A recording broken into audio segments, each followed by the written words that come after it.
Pemerintah Kota Jayapura belum lama ini menggelar rapat koordinasi penerbitan aset daerah bertempat di kantor Wali Kota Jayapura bersama seluruh aparatur sipil negara di lingkungan Pemerintah Kota Jayapura. Pada kegiatan tersebut, Wali Kota Jayapura, Benur Tomimano menunjukkan sikap geramnya atas laporan penggunaan kendaraan dinas untuk kepentingan pribadi. Sejumlah aparatur sipil negara yang telah purna tugas juga masih menguasai kendaraan dinas.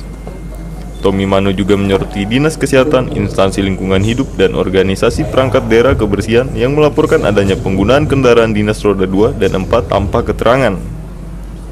Pasti ada yang di situ yang bawa mobil itu, yang bawa motor itu kan namanya kan pasti tidak tahu keberadaannya. Tulis seperti itu. Ismail Mirri yang bawa, tulis itu nama Ismail Mirri, nggak harus takut. Emangnya dia punya uang yang beli itu bapak-bapak, emangnya uang dia, ya? Emangnya uang dia, ini orangnya yang punya uang, tidak kan? Sampai 75 mobil, aneh. Orang Papua macam apa? Bilang menjadi tuan di negerinya sendiri, kelakuan saja tidak baik. Ini dari uang kamu. Ini orang punya uang. Tomimano meminta agar ASN tidak bermain dengan aturan pengusahaan kendaraan dinas sebab kepemilikan fasilitas tersebut telah diatur dalam aturan resmi. Jika kendaraan tersebut tidak dilaporkan penggunaannya dapat terkena penggelapan dan masuk dalam ranah pidana.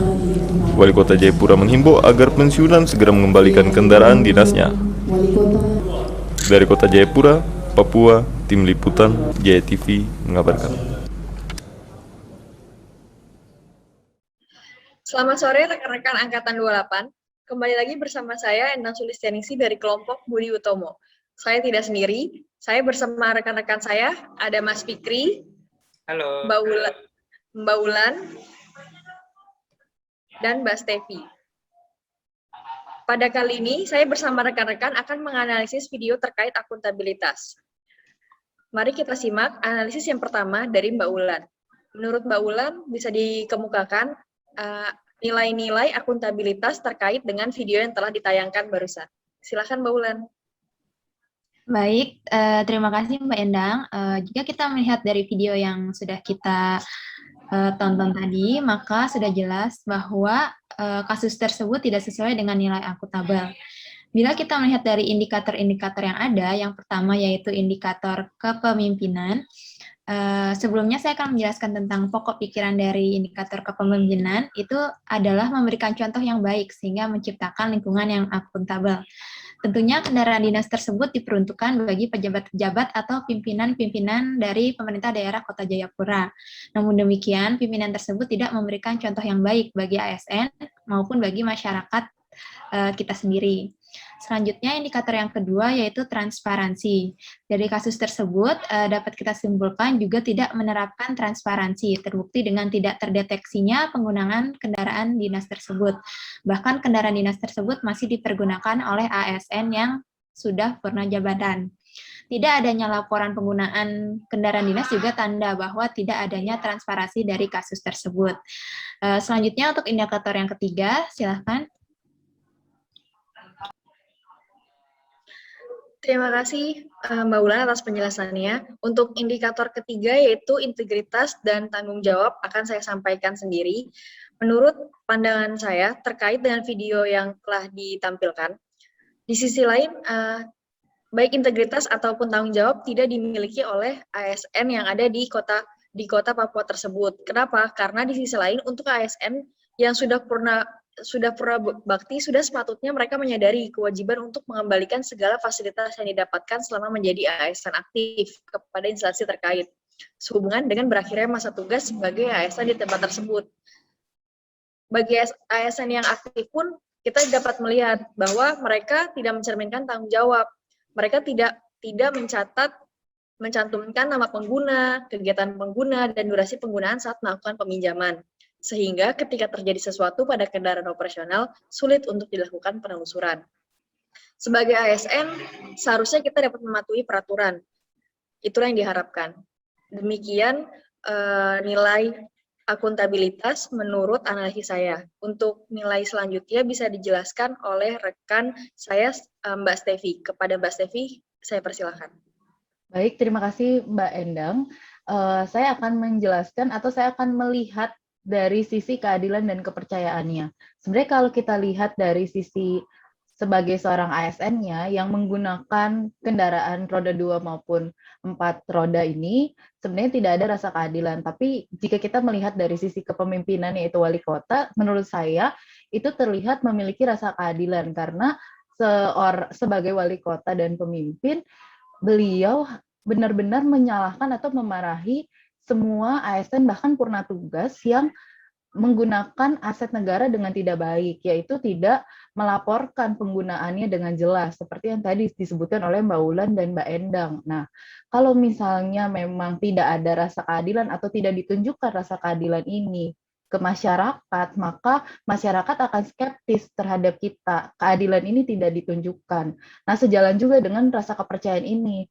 Karena rasa keadilan tadi ditunjukkan oleh si wali kota, maka rasa kepercayaan sebenarnya muncul untuk si wali kota ini dari si pegawainya dan juga masyarakat. Tapi sayangnya yang kita lihat kan hanya satu wali kota, tapi yang melakukan tindak yang membuat masyarakat tidak percaya adalah banyaknya ASN dan purna tugas tersebut. Maka kalau sekarang kita lihat itu banyak sekali masyarakat yang skeptikal sama abdi negara. Karena apa? Karena kita tidak menumbuhkan rasa kepercayaan dengan baik. Bahkan sebagian besar ASN atau abdi negara itu tidak bisa menjaga kepercayaannya. Karena saya juga percaya bahwa kepercayaan itu seperti selembar kertas putih yang kalau memang sudah hancur, remuk dan kotor itu tidak bisa lagi kembali. Dan akuntabilitas itu dilihat dari kepercayaan. Kalau sesuatu yang tidak bisa kita percayai, maka sama dengan tidak akuntabel. Gitu. Jadi menurut saya ketika kita mau jadi pegawai negeri sipil yang akuntabel, kita harus bisa dipercaya orang. Dengan cara apa ya? Dengan cara kita bertindak sebagai warga negara yang baik, cara kita bertindak sebagai PNS yang baik, dan sebagainya. Mungkin itu sih dari saya, Mbak Endang. Terima kasih. Terima kasih Mbak Stevi atas penjelasan nilai-nilai akuntabilitas. Nilai akuntabilitas berikutnya akan dipaparkan oleh Mas Andi. Kepada Mas Andi, kami persilahkan. Baik, terima kasih Mbak Endang. Jadi mungkin tadi kita bisa dengar rekan-rekan saya telah menjelaskan 6 dari 9 nilai indikator akuntabilitas. Masih ada 3 nilai lagi yang akan coba saya jelaskan berdasarkan hemat saya. Yang pertama adalah keseimbangan. Jadi dalam video tersebut kita menonton ada rapat koordinasi penertiban aset daerah yang digelar oleh pemerintah Kota Jayapura.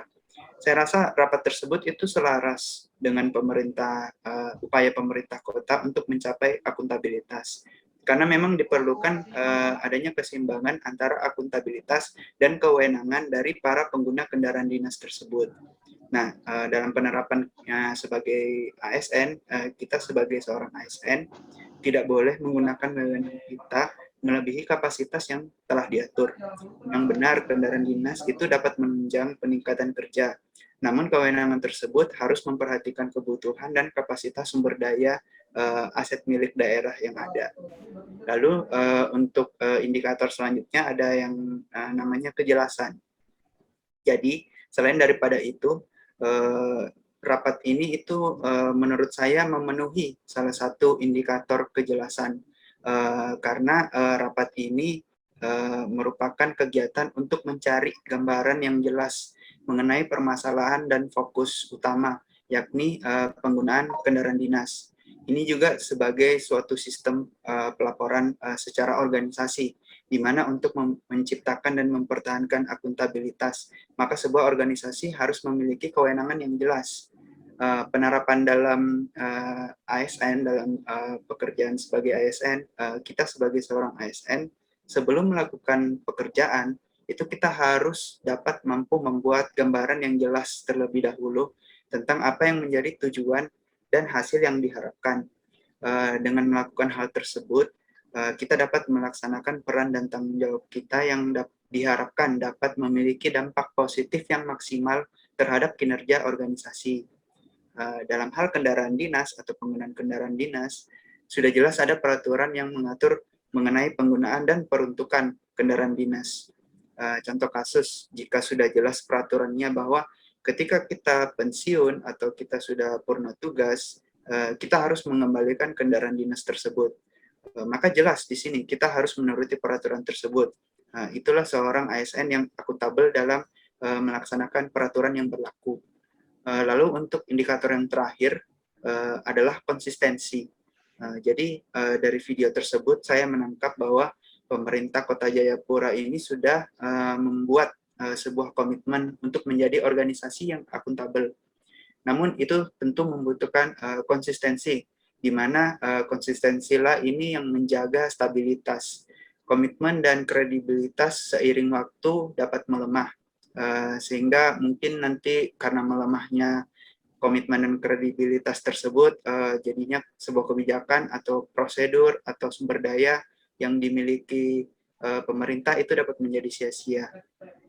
Untuk penerapan dalam kehidupan kerja sebagai ASN, kita seorang ASN harus selalu mampu bersikap konsisten dalam menjalankan kebijakan pemerintah atau prosedur atau regulasi yang telah ditetapkan dan menggunakan sumber daya dengan bijak. Tentu hal ini tidak mudah karena membutuhkan komitmen yang tinggi. Kita harus selalu konsisten untuk mengikuti peraturan, termasuk dengan penggunaan kendaraan dinas. Mungkin demikian dari saya kembalikan kepada Mbak Endah. Terima kasih Mas Fikri atas paparannya terkait dengan nilai-nilai akuntabilitas. Demikian kami dari kelompok 28 menyampaikan nilai-nilai indikator akuntabilitas terkait dengan video tersebut yang terdiri dari kepemimpinan, transparansi, integritas, tanggung jawab, keadilan, kepercayaan, keseimbangan, kejelasan, dan konsistensi. Sebelum menutup, saya ingin mengutip kata Najwa Shihab, transparansi merupakan hal yang genting, akuntabilitas menjadi begitu penting. Demikian yang bisa kami sampaikan dari kelompok 28. Mohon maaf jika ada kata-kata yang kurang berkenan. Mewakili kelompok, saya mengucapkan selamat sore.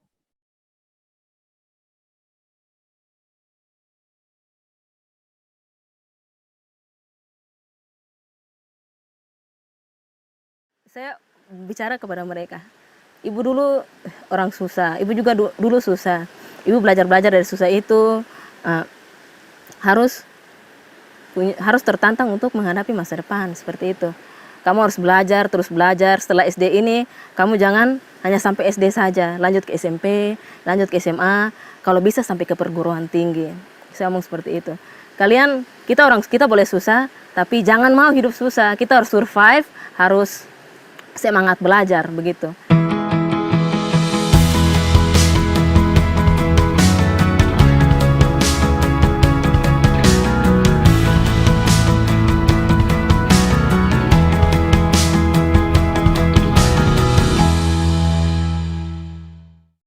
Halo, perkenalkan nama saya Magdalena Froniatio. Saya guru tangan pengharapan di FLC Kaunda. Saya mengajar di tempat ini kurang lebih sudah 9 bulan. Pertama saya datang ke tempat ini, saya prihatin sekali dengan pendidikan anak-anak di desa ini. Karena sudah bertahun-tahun anak-anak ini ditelantarkan. Guru-guru yang mengajar di sini tidak melaksanakan tugas pokoknya sebagai seorang guru. Mereka hanya datang untuk sebatas ujian sekolah saja, setelah itu mereka kembali lagi ke kota. Dan hal itu membuat anak-anak itu tidak bisa membaca. Kenal huruf saja mereka tidak bisa, Pak. Yang paling memprihatinkan yang saya rasa miris sekali itu, Pak, anak-anak yang tidak bisa baca, mereka paksa untuk ikut ujian. Seperti dinaikkan kelas saja begitu, Pak. Bayangkan, Bapak, huruf saja mereka tidak tahu, bagaimana mereka mau ikut ujian. Saat ini di pagi ini sudah bisa lihat secara langsung di kampung ini tidak ada guru. Alasannya selalu ia bilang tugas-tugas tambahan. Datang mengajar 1, 2, 3 hari keluar lagi. Yang paling fatal lagi 2 tahun berturut-turut 2017-2018 ini anak-anak ini sama sekali tidak mengikuti ulangan. Sama sekali tidak ikut ulangan, kok bisa naik kelas. Terus sampai saat ini tidak ada raportnya. Tidak ada raport, coba Bapak bisa langsung ke sekolah, bisa cek. Tidak ada raport, bagaimana kita bisa tahu nilainya di mana. Orang tua bisa tahu, oh ini nilai mata pelajaran ini yang kurang. kita bisa, tidak ada sama sekali, tidak ada raportnya.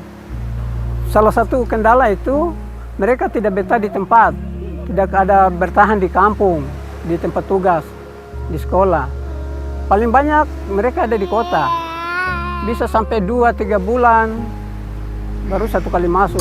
Kasih ajar anak-anak 1 minggu, itu paling banyak sudah 1 minggu.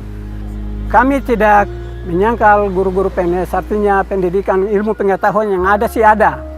Cuma mereka tidak betah di tempat untuk benar-benar menerapkan ilmu pengetahuan yang ada pada mereka untuk anak-anak.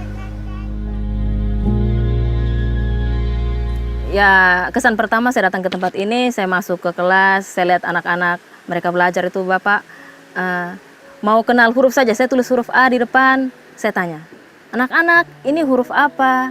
Mereka diam, hening saja seperti itu. Saya tanya lagi, ini huruf apa? Mereka lihat saya, anak-anak, saya panggil mereka untuk, ya coba untuk ini kita lihat, ini huruf A namanya. Setelah itu saya coba untuk rangkai huruf lagi yang abjad dari A sampai Z. Ternyata tidak ada satupun yang tahu huruf itu. Akhirnya saya menjalankan program Tangan Pengharapan, program mengajar Saya Suka Membaca. Di situ saya mengajar anak-anak untuk mengenal huruf dengan metode-metode yang diajarkan dalam SSM itu. Kita bernyanyi sambil mengenal huruf. Contoh materi hari ini, kita belajar huruf K. Besok lagi kita tanya, mereka tidak tahu. Besok lagi kita tanya lagi, mereka tidak tahu. Jadi harus butuh istilahnya pengulangan seperti itu. Jadi saya mencoba lagi, saya terus mencoba. Akhirnya anak-anak itu bisa dikatakan perubahan itu sangat luar biasa. Saya sangat terharu ketika saya di kelas, yang dari awal saya berpikir, yang pertama saya ajar mereka K saja mereka tidak tahu, huruf saja mereka sudah tahu. Sekarang mereka sudah bisa merangkai kata, 1 kata, 2 suku kata, bahkan bisa membaca ya meskipun belum terlalu fasih. Saya rasa itu saya sangat senang sekali. Saya tidak lihat secara keseluruhan, tapi anak saya, 2 anak saya, 1 kelas 1 dan 1 sudah kelas 3. Itu saya uji di rumah, itu sudah sangat luar biasa sekali. Ketika pulang sekolah saya sudah langsung cek, saya langsung uji kembali, itu sudah baca sudah sangat oke sekali. Dibanding dengan tahun-tahun sebelumnya, masanya saya juga, itu sampai kelas 5 pun belum tahu baca. Ya, saya berharap tunas-tunas bangsa ini, mutiara-mutiara hitam di tanah Papua, khususnya di Desa Kaunda ini, bisa menjadi seorang pemimpin, ya, bisa menjadi anak yang berguna bagi nusa dan bangsa keesokannya. Mereka bisa menggantikan saya, posisi saya sebagai seorang guru, dan bisa membangun desa mereka.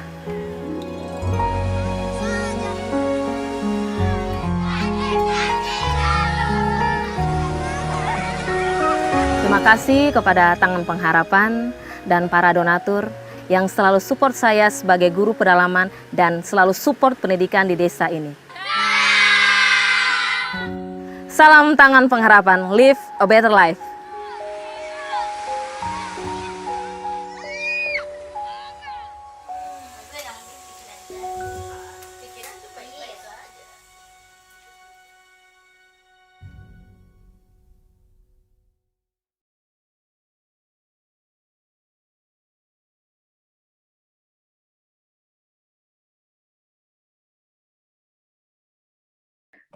Oke teman-teman, setelah melihat video yang kedua tentang nasionalisme, kita akan mulai melakukan analisis dari berbagai indikator, itu ada 9. Untuk indikator 1 dan kedua bisa dijelaskan oleh Mbak Stefi. Silakan Mbak Stefi. Baik, terima kasih Mbak Wulan atas kesempatannya. Di sini saya akan menyampaikan analisa menurut saya. Jadi dari video tadi kita bisa lihat ya bahwa ada 1 orang yang bernama Magdalena dan akhirnya mengabdikan dirinya untuk menjadi guru di daerah Papua. Nah, di sana terlihat sekali bahwa ada rasa nasionalisme yang tinggi. Nah, ada 2 hal yang saya mau bahas di sini. Yang pertama itu rasa kepercayaan kepada Tuhan Yang Maha Esa dan persamaan derajat. Nah, di sini kita bisa lihat bahwa si Mbak Magdalena ini menunjukkan bahwa dirinya tidak membeda-bedakan siapa yang akan diajarinya. tidak melihat dari agamanya atau sukunya, ya pokoknya dibantuin sampai bisa membaca. Di situ yang saya lihat bahwa rasa nasionalismenya sangat tinggi. Dan yang kedua, persamaan derajat, saya melihat bahwa menurut si Mbak Magdalena ini, bahwa sangat penting pendidikan ini, dan setiap orang memiliki hak dan kewajiban yang sama, yaitu hak untuk mendapatkan pendidikan dan juga kewajiban untuk sama-sama mencerdaskan kehidupan bangsa. Dan saya rasa di sini kita sebagai ASN harus meniru perilaku Magdalena ini untuk melakukan tujuan negara, yaitu mencerdaskan kehidupan bangsa. Seperti itu. Terima kasih Mbak Ulan. Baik, terima kasih Mbak Stevi. Untuk indikator yang kedua bisa dijelaskan oleh saya sendiri. Indikator yang ketiga itu rela berkorban. Sudah dapat kita simpulkan bahwa Magdalena tersebut sangat memiliki rasa yang rela berkorban. Karena dengan ia mengajar di daerah yang sangat memiliki fasilitas yang sangat minim, lalu juga dengan tentunya jauh dari perkotaan, beliau mau meluangkan waktu, tenaga, juga pikirannya untuk mengajar anak-anak yang masih sangat tertinggal dari daerah lain. Selanjutnya indikator yang kedua itu cinta tanah air. Juga kita dapat simpulkan bahwa Magdalena memiliki rasa cinta tanah air yang sangat besar. Dengan mengajar anak-anak tersebut, beliau bisa menciptakan generasi selanjutnya untuk dapat mewujudkan tujuan negara kita untuk dapat mencerdaskan kehidupan bangsa. Selanjutnya, indikator yang kelima dan 6 akan dijelaskan oleh Mas Fikri. Baik, terima kasih Mbak Ulan. Jadi kalau tadi kedua orang rekan saya, Mbak Stevi dan Mbak Ulan, membahas Magdalena, saya ingin membahas guru PNS-nya yang dalam video tersebut mungkin tidak ada, tapi kita jelas lihat mereka abstain dalam melaksanakan tugas. Jadi yang saya ingin bahas adalah dua indikator nilai nasionalisme. Yang pertama adalah tidak memaksakan kehendak kepada orang lain. Insinyur Soekarno menyatakan bahwa apa yang menjadi pengikat manusia untuk menjadi satu jiwa adalah kehendak untuk hidup bersama, dengan ungkapan khasnya yakni jadi gerombolan manusia meskipun agamanya berwarna macam-macam, meskipun bahasanya bermacam-macam, meskipun asal turunannya bermacam-macam, asal gerombolan manusia itu mempunyai kehendak untuk hidup bersama, itulah sebuah bangsa. Jadi miris kalau kita melihat anak-anak kampung Kaonda di video tersebut. Yang lebih miris lagi, ini masih jauh dari nilai-nilai yang dicita-citakan oleh para pendiri bangsa. 76 tahun bangsa kita sudah merdeka, tapi masih ada anak-anak yang tidak mengetahui huruf untuk membaca. Jadi dari hal tersebut, selain kehendak hidup bersama, keberadaan bangsa Indonesia ini didukung dengan semangat gotong royong yang dapat diperkuat dalam kehidupan masyarakat sipil untuk membangun keadilan dan kebersamaan yang dilandasi prinsip-prinsip kehidupan publik yang lebih partisipatif dan non-diskriminatif. Saya pribadi pernah melihat langsung fenomena tersebut di Maluku.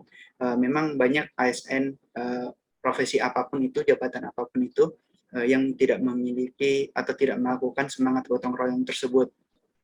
Namun saya hanya bisa memaklumi, karena memang hidup di daerah tersebut tentu sangat sulit untuk bisa beradaptasi dengan baik. Sebagai seorang ASN, dimanapun kita bertugas, kita tidak boleh memaksakan kehendak kita kepada orang lain. Yang bisa saya tangkap dari video itu adalah ada guru PNS di daerah tersebut, namun tidak melaksanakan tugasnya dengan semestinya. Yang saya hanya bisa menduga bahwa kehidupan di Pulau Yapen tidak sesuai dengan kehidupannya, sehingga ia memaksakan kehendaknya untuk tidak bekerja seperti seharusnya. Yang menjadi korban adalah anak-anak tersebut, belum mengenal huruf, tapi sudah dinaikkan kelasnya. Nah, dengan menonton video ini, saya berharap kita sebagai ASN, dimanapun kita ditugaskan, mampu menjalankan dengan baik, dan tidak memaksakan kehendak kita terhadap kepentingan publik, dan selalu mengingat sila ketiga dalam menjalankan tugas, yakni persatuan Indonesia. Untuk nilai yang kedua, mengutamakan musyawarah dalam mengambil keputusan. Seperti yang kita ketahui, Indonesia itu merupakan negara yang memiliki tradisi musyawarah mufakat. Ini sudah ada dari zaman Nusantara. Mungkin kita juga pernah mendengar cerita Piagam Jakarta, di mana Bung Hatta menanggapi klausul kata Islam dalam pembukaan UUD 1945 yang waktu itu dianggap diskriminatif terhadap masyarakat Katolik dan Protestan di seluruh Indonesia. Jadi Bung Hatta memusyawarahkan hal tersebut dengan PPKI demi menjaga persatuan nasional, sehingga digantilah kalimat tersebut dalam Piagam Jakarta dengan kata ketuhanan yang Maha Esa yang kita kenal sampai saat ini. Nah, melihat video tersebut sebenarnya tidak banyak nilai indikator musyawarah yang menurut saya dapat diterapkan, tapi saya pribadi merasa perlu dilakukan musyawarah untuk memenuhi hak anak-anak tersebut, yakni akses terhadap pendidikan. Guru PNS yang bertugas di sekolah tersebut itu harus melakukan musyawarah yang intens dengan kepala kampung beserta masyarakat kampung Kaonda. Jika guru tersebut merasa berat untuk menjalankan tugasnya, diharapkan dari musyawarah tersebut dapat tercapai kesepakatan. Misalnya kalau guru tersebut kurang nyaman tinggal di Pulau Yapen, maka perlu disepakati hari-hari apa saja yang dapat disetujui agar guru tersebut dapat datang mengajar dan setelah itu balik pulang meninggalkan pulau. Atau guru tersebut juga bisa meminta bantuan kepada orang tua yang mampu dan bisa untuk membantu meringankan beban tersebut, mengambil alih tugas pembelajaran di luar jam sekolah untuk membantu mempercepat proses pengajaran. Sebagai seorang ASN, kita harus selalu mengedepankan musyawarah untuk mengambil keputusan, karena musyawarah ini meningkatkan kualitas hasil keputusan. Hal ini juga baik untuk masyarakat karena proses pengambilan keputusan ini terbuka, jadi dapat meningkatkan partisipasi masyarakat, sehingga permasalahan itu dapat diselesaikan dengan dialog, bukan menggunakan kekuasaan atau jabatan. Ini juga dapat dilaksanakan ketika kita melaksanakan rapat kerja, diskusi dengan atasan atau diskusi dengan rekan kerja, atau bahkan diskusi dengan masyarakat itu sendiri. Namun sebelum melakukan musyawarah, kita sebagai ASN itu harus memastikan bahwa kita sudah memiliki wawasan dan pengetahuan yang mendalam tentang pokok bahasan dalam musyawarah. Dengan melaksanakan musyawarah, kita juga telah melaksanakan sila keempat dari Pancasila. Mungkin itu saja dari saya kembalikan kepada Mbak Ulan. Baik, terima kasih Mas Fikri. Untuk indikator yang terakhir dapat disampaikan oleh Mbak Endang. Silakan Mbak Endang. Terima kasih Mbak Ulan atas kesempatannya. Saya akan menganalisis video tersebut berdasarkan nilai indikator 3 terakhir. Yang pertama yaitu kekeluargaan dan gotong royong. Seperti kita lihat, video ini menggambarkan nilai gotong royong yang baik, karena Guru Magdalena dari Tangan Harapan ikut bergotong royong membangun pendidikan di Provinsi Papua. Walaupun sebenarnya, seperti yang disampaikan oleh Mas Andi, tugas utama memberikan pendidikan itu sebenarnya ada di instansi pemerintah, yaitu guru, yang didedikasikan untuk mengajar di daerah tersebut. Sebagai PNS, harusnya guru tersebut memiliki nilai gotong royong yang lebih besar untuk memberikan pendidikan yang merata kepada semua warga negara sekalipun itu terletak di pulau terdalam dan pulau terluar. Indikator berikutnya yaitu adil terhadap sesama. Guru Magdalena tidak memandang agama, suku, ras, dan golongan dalam membantu memberikan pendidikan di Papua. Hal ini sejalan dengan nilai indikator yang telah disampaikan oleh Mbak Stevi. Menurut saya, Guru Magdalena telah melakukan tindakan yang tepat, karena bagi Guru Magdalena, pendidikan adalah hak setiap warga negara tanpa memandang status, agama, ras, maupun golongan. Hal ini mencerminkan bahwa Guru Magdalena telah berlaku adil terhadap sesama. Poin terakhir yaitu suka memberikan pertolongan kepada orang lain. Guru Magdalena menggambarkan contoh yang baik karena memberi pertolongan kepada anak-anak di Papua untuk mendapatkan kesetaraan pendidikan, supaya tidak tertinggal dengan anak-anak yang lain. Demikian analisis nilai indikator dari saya. Untuk selanjutnya saya kembalikan kepada Mbak Ulan sebagai moderator. Baik, terima kasih teman-teman atas penjelasan yang sangat baik. Di sini dapat kita simpulkan dari video yang kita saksikan bahwa Magdalena memang sangat memiliki nilai nasionalisme, dibuktikan dengan indikator-indikator yang sudah diterapkan. Namun demikian, jika kita melihat dari sisi yang berbeda, yaitu ASN guru di sana, dapat juga kita simpulkan bahwa kurang memiliki rasa nasionalisme. Oleh karena itu, kita sebagai ASN perlu menerapkan, mengembangkan nilai-nilai nasionalisme kita dengan menerapkan indikator-indikator yang sudah dijelaskan sebelumnya oleh teman-teman. Baik, terima kasih atas perhatiannya. Mohon maaf apabila ada kesalahan kata dan perbuatan. Assalamualaikum warahmatullahi wabarakatuh.